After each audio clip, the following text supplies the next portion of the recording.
Bismillahirrahmanirrahim. Assalamualaikum warahmatullahi wabarakatuh. Terima kasih kepada Bapak Rektor, Bapak Moderator.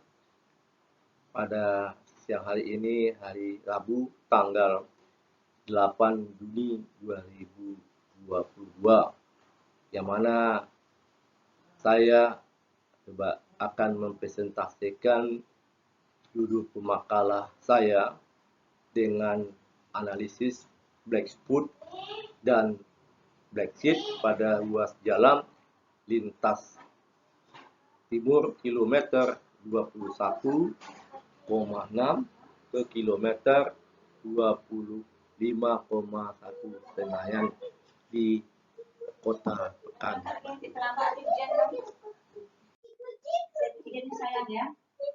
Jalan lintas timur merupakan salah satu jaringan jalan arteri primer yang menampung arus lalu lintas darat dan arah Kota Pekanbaru menuju ke arah Kabupaten Pelalawan dan Siak sehingga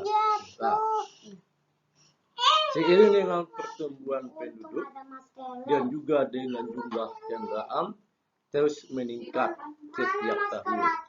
Hal tersebut akan menyebabkan keadaan lalu lintas semakin padat, kurangnya kualitas sarana dan prasarana jalan akan berdampak pada tingkat keselamatan lalu lintas, yang dimana indikatornya adalah banyak atau tidaknya kecelakaan lalu lintas yang terjadi.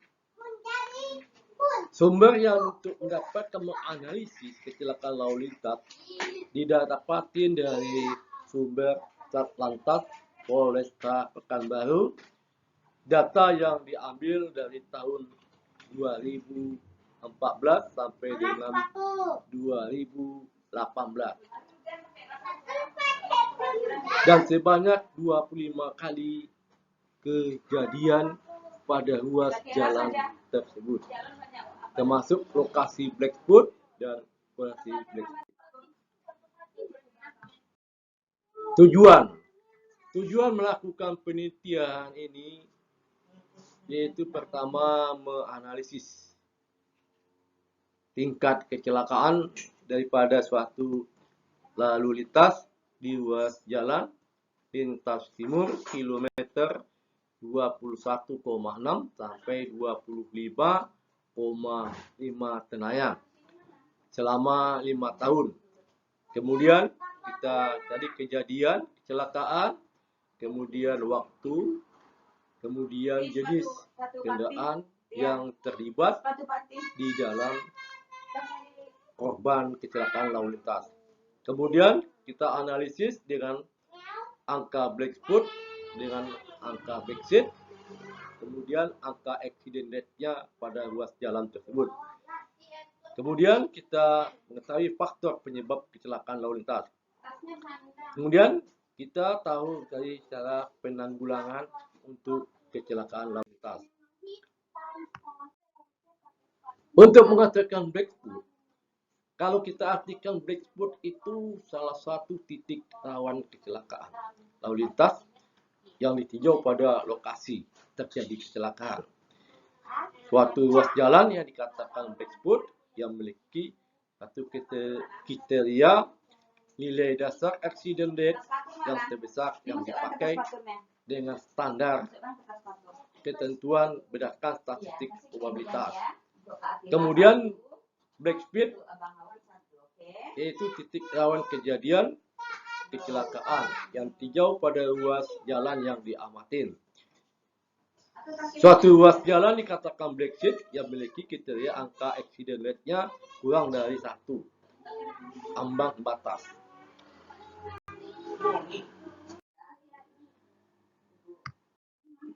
Lokasi penelitian. Kita melihat lokasi penelitian di sini daripada suatu kilometer 21. Ini ada di Kota Pekanbaru, yaitu Simpang Kayu Arah. Di sini kita melihat ada kuil 1, kemudian kilometer 22, kilometer 23 lintas timur, kilometer 24 sampai ke Pelalawan, kilometer 25. Total frekuensi selama 5 tahun kejadian kecelakaan lalu lintas yaitu berjumlah 8 kejadian. 8 kejadian dari tahun 2014 sampai tahun 2018. Jadi kilometer 23 ini terdapat jumlah kejadian. Kemudian disambung dengan kilometer 24 dan kemudian kilometer 22 yaitu sebuah kejadian yaitu 2. Kemudian langsung dengan kilometer 21. Volume lalu lintas itu jumlah kendaraan yang melintas pada ruas jalan tersebut kita kalikan dengan suatu SMP per hari dengan jumlah selama 5 tahun itu berjumlah 7.771.376.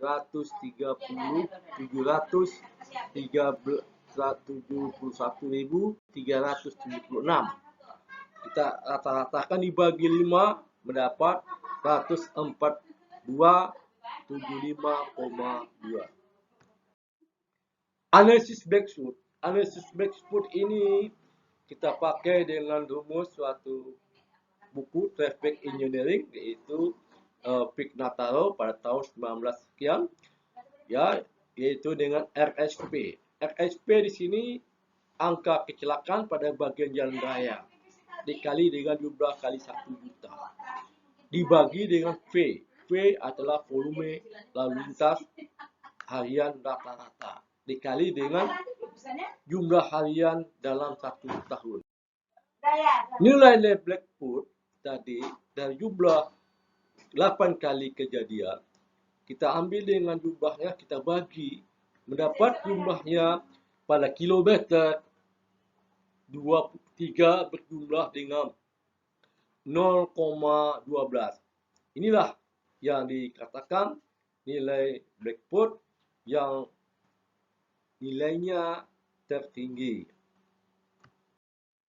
Untuk analisis Blackfoot yaitu jumlahnya RSC. RSC itu angka kecelakaan pada bagian jalan raya. Yaitu A kali 1 juta dibagi volume dikali T artinya panjang ruas jalan kali 365 bagi nilai accidentnya jumlah dari 8 rata-rata kita dapetin hampir sama 0,2, 0,4, 0,6 kemudian 0,4. Jumlah panjang jalan 21,6 yaitu 0,4. Kemudian kinerja pada perjalanan volume lalu lintas rata-rata diambil 142,75,2 dan accident rate-nya 0,10.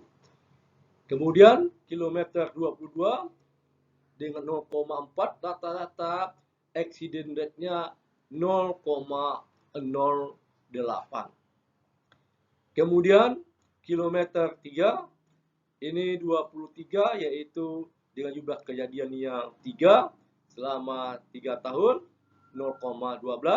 Kemudian kilometer 24 mendapatkan 0,08.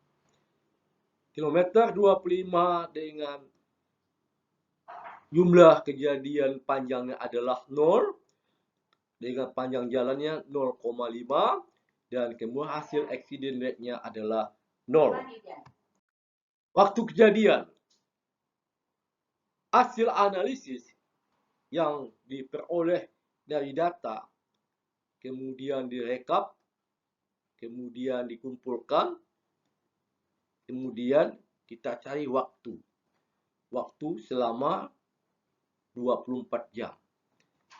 Ternyata pada ruas jalan lintas timur ini terjadi pada pukul 10.01 sampai pukul 14. Kenapa pukul 10 ini kondisi arus lalu lintas pada ruas jalan tersebut ada keramaian, kemudian ada aktivitas, ada siswa-siswa yang pergi ke sekolah, ada yang pergerakan kendaraan yang hilir mudik. Kemudian terjadi lagi pada pukul malam, pukul 18 waktu maghrib menuju pukul 22. Ini lintasan biasanya angkutan berat yang melewati di ruas lintas timur, yaitu angkutan truk yang membawa suatu bahan alat, yaitu suatu sepertinya truk, yaitu membawa kayu-kayu balak, kemudian yang kadang yang melebihi daripada satu ini, karena ruas jalan tersebut kendaraan yang besar dihabiskan pada malam hari. Yang lain yaitu di antara pukul 21 dengan 22 sampai dengan 22 itu masih kondisi stabil. Kemudian dari pukul ini menjelang pukul 22 sampai dengan pukul 02 dengan 06 subuh itu masih stabil, tidak ada. Tapi waktu kejadian inilah yang paling tinggi pada waktu pagi hari. Jenis kendaraan ya kita bisa melihat tadi apa yang saya sampaikan tadi, yaitu ada sepeda motor, ada bus, kemudian ada mobil penumpang, kemudian ada mobil pribadi, kemudian ada truk. Di sini kita bisa melihat data ini yang kita analisis, yang kita dapatin dari instansi yang terkait yang berhubungan dengan kecelakaan.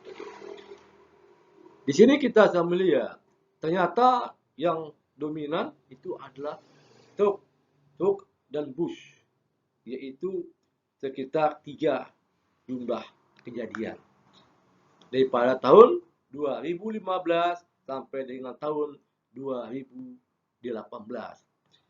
Kemudian mobil penumpang bisa dikatakan seperti travel, itu bisa dikatakan mobil penumpang. Kemudian mobil pribadi bisa dikatakan mobil penumpang.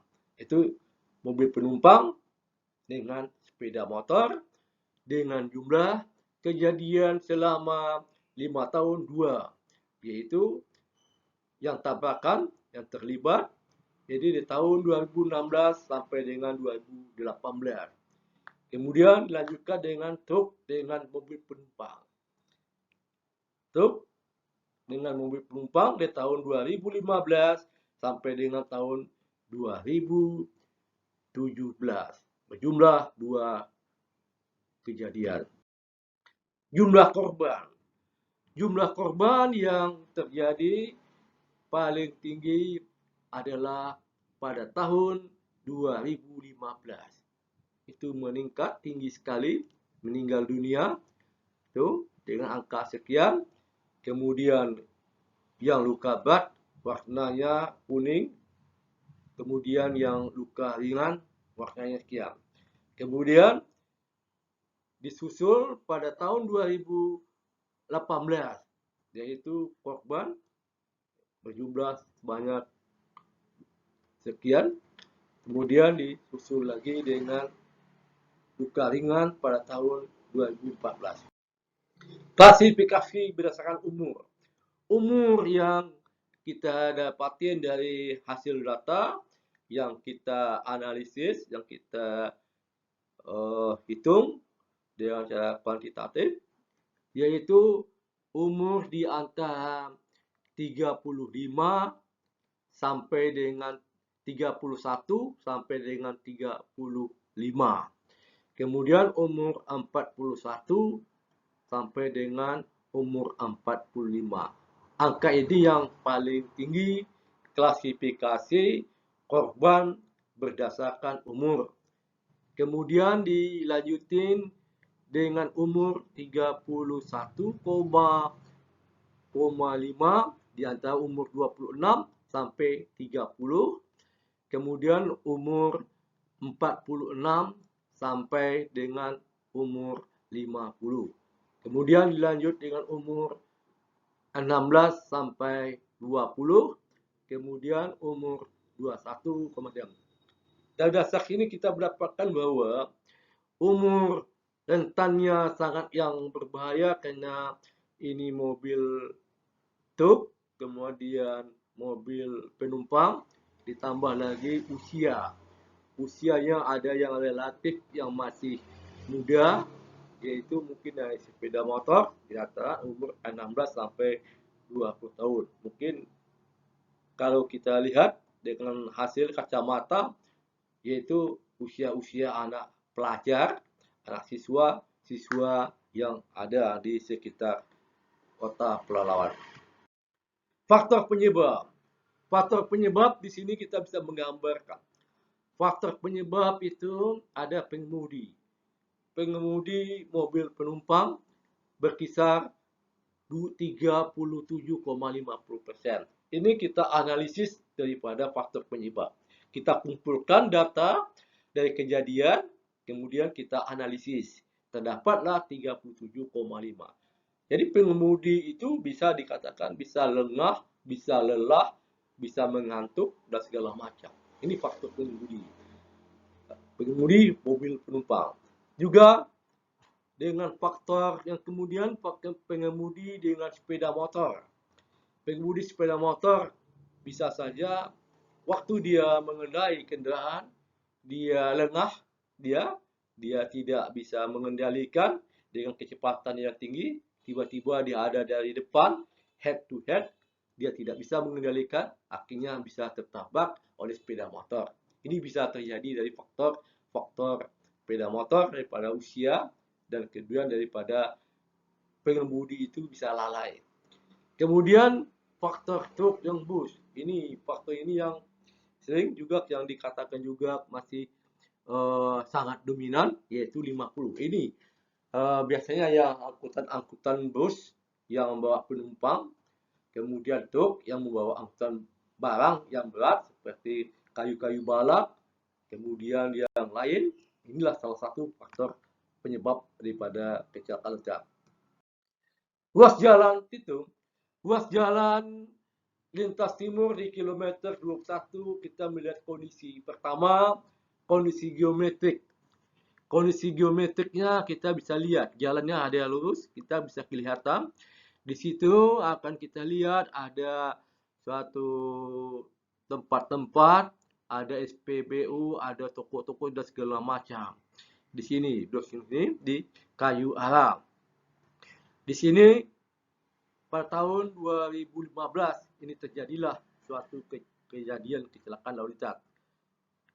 Kecelakaan lalu lintas yang terjadi pada kilometer 21,6, yaitu disebabkan oleh kecelakaan depan-depan, head to head, karena tidak bisa terkendali. Waktu kecepatan yang tinggi, mereka mengambil lintasan melebihi kepada marka yang di sebelah kanan. Mungkin bisa jadi terjadi di sini. Kemudian di sini sepeda motor juga bergerak pindah ke lajur. Dari dia lajur ke kiri, dia ambil kecepatan, dia mengarahkan pergerakan arah kendaraan tadi. Kemudian dilintaskan timur, yaitu kita melihat kejadian penyewas jalan ini beda room. Room itu artinya road user movement. Artinya ada suatu kode untuk kita mengetahui model daripada kecelakaan itu.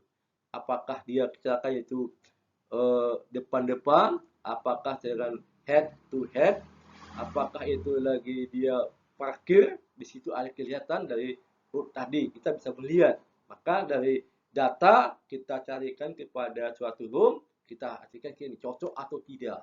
Maka dikatakan di sini daripada kode-kode room tadi. Kemudian akibatnya satu yang meninggal dan kita bisa melihat ruas jalan tersebut. Kemudian kita bisa melihat lagi di ruas jalan kilometer tadi, yaitu semua jalannya lebarnya 7,5 meter. Kilometer 23 ini akan kita melihat terjadi di sini pada ruas jalan itu ada turunan, kemudian ada suatu areal perkebunan, suatu perusahaan yang punya kelapa sawit. Ini banyak masalah-masalah di lokasi yang ada sekitar sini. Dan di sini upaya pencegahannya ya kita harus memasangkan suatu pemasangan rambu lalu lintas. Rambu lalu lintas tanda bahaya itu yang jelas. Kalau bisa pihak-pihak yang instansi, pihak-pihak yang ada terkait di sekitarnya memasangkan lampu penerangan untuk gunanya untuk pada malam hari di simpang tersebut. Kemudian perlu adanya perbaikan jalan secara berkala. Di situ kita melihat ada jalannya masih bergelombang, ada yang retak-retak. Itu perlu sekali jalannya perbaikan. Kemudian penambahan mata kucing. Kalau mata kucing supaya kita kalau melakukan kecepatan tinggi, kita akan terdengar gerakan berbunyi dengan ban tadi. Itu yang dikatakan dengan mata kucing tadi. Pada ruas lintasan timur kita bisa melihat juga ini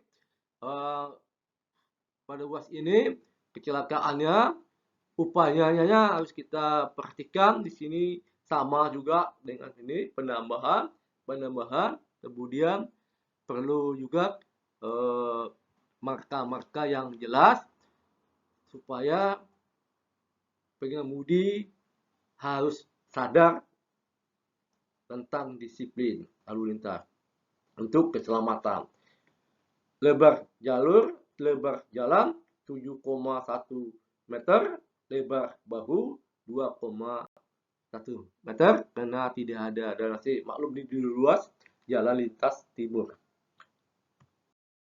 Kesimpulan, hasil penelitian saya dengan anggota saya yaitu pada kilometer 21 dengan kilometer 25 Senayan dalam periode 5 tahun total kejadian tadi 8 kejadian. Waktu kejadian yaitu sering pada pukul 10 sebanyak 3 kejadian, kemudian korban sebanyak 12 kecelakaan lalu lintas ruas jalan tersebut. Kemudian luka berat berjumlah 33,3% dan yang meninggal 16,70% dan luka berat yaitu korban yaitu 50%, meninggal 16,70%. Itu adalah luka berat dan luka ringan adalah 33,30%. Kemudian kesimpulan di dalam peraturan PU nomor 19 tahun 2011 di mana lebar bahu minimal harus 2 meter dari kondisi medan datar. Tapi tidak ada median dan trotoar. Sebagian besar memiliki marka jalan dan rambu lalu lintas. Ruas jalan tersebut pada kilometer 21 sampai dengan 25 yaitu 2 lajur 2 arah tapi tidak terbagi. Faktor penyebab disebabkan pertama oleh faktor manusia yaitu pengemudi sepeda motor, kemudian pengemudi mobil penumpang, kemudian pengemudi truk yang besar. Pencegahan yang harus kita lakukan di sini pertama dari segi teknik dari segi lalu lintas harus kita perhatikan yaitu dari sarana prasarana. Kedua, kita harus sosialisasi bagaimana untuk tertib berlalu lintas, membudayakan disiplin lalu lintas, hukum dalam pelanggaran lalu lintas. Saran yang diperlakukan dalam penelitian ini pertama perlu adanya tindakan terhadap pelanggaran lalu lintas yang aman dan selamat dengan membuat kelengkapan aturan kecepatan, pembatasan, serta muatan kendaraan. Untuk ruas jalan lintas timur kilometer 21,6 Senayan Raya Pekanbaru hendaknya dilakukan perbaikan jalan secara berkala mengingat ruas jalan nasional. Penanganan manusia perlu ditingkatkan mengingat penyumbang yang terbesar penyebab kecelakaan lalu lintas dan perlu juga sosialisasi dalam keselamatan berlalu lintas. Penelitian selanjutnya harus lebih teliti kembali kepada yang berhak, yaitu mungkin perlu membutuhkan suatu kamera, kemudian data yang begitu konkret, L3, laka lantas laka. Inilah salah satu masalah yang kita hadapi selama ini. Dalam penelitian ini ada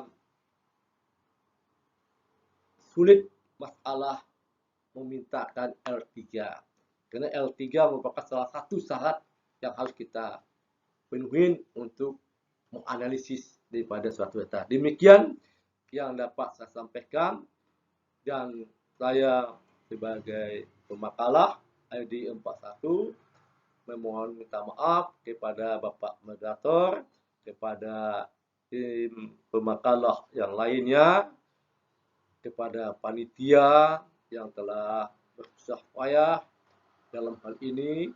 Saya mengucapkan selamat dan sukses dalam acara seminar di Universitas Muhammadiyah Yogyakarta. Wassalamualaikum warahmatullahi wabarakatuh.